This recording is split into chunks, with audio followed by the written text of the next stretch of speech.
Rockets hosting the Spurs, and the Rockets are 8.5-point favorites. The over-under is at 224.5. The Spurs are plus 290, and the Rockets are minus 360 on the money line. Now, everything has gone up in this game. I was imagining that this game wouldn't have seen much movement. Now, these are the overnight odds. They're going to change the closer we get to tip-off tomorrow. Thank you for everyone who has joined my Discord and who continues to join it. If you've not done so yet, you can do so by going to my website, rawsportstalk.com, or clicking on any of the membership links in my profile. It is a paid membership, but it will give you access to my best bets, my stats, and the games that I actually bet. College basketball and football are in there exclusively. Now, as far as the lineups are concerned for this game tomorrow, it is supposed to be Sochan, Branham, Vassell, Johnson, and Wembanyama, and then Van Vliet, Green, Brooks, Smith, and Sengun. And Brooks is listed as questionable with an illness, and we can only be so lucky that he doesn't play, because I'm so tired of clicking on any kind of platform and just seeing him do his stupid antics. Head-to-head, the Spurs are 7-3. The home team's on a 2-game winning streak. The road team is 6-4 in their last 10 meetings against each other. The favorite has won and covered the last 3 games that they've played against each other. The favorite is 6-4 on the money line. The favorite is 5-5 against the spread. The over is hitting their last 4.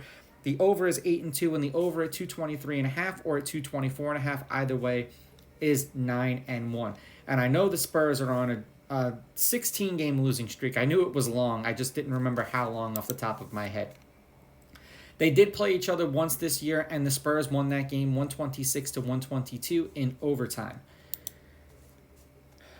Like I said, the Spurs are on a 16-game losing streak. They are 2-2 against the spread in those games, and the over-under is 2-2. 272, 227, 196, and then 233.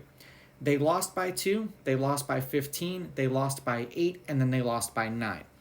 For the Rockets, they are 4-6 in their last 10, 8-2 against the spread, and the under is 7-3. They've won their last 2 games. They've won and covered their last 2 games. The unders hit in their last 3 games: 258, 204, 211, and then 220.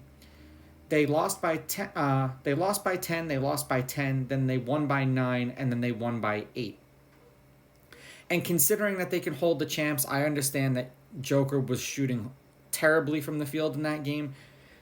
But to say that they held the champs to that is saying something. Now, the Spurs have dominated them, and this could just be one of those funny little things. It's going to seem weird, but I'm going to go against the odds here. I'm going to take the Spurs with the money line. I'm going to take the Spurs getting the points. And I will go over just because when they play each other, they generally score a bunch of points. These are just my picks. If you disagree, please go with your gut, and please bet responsibly.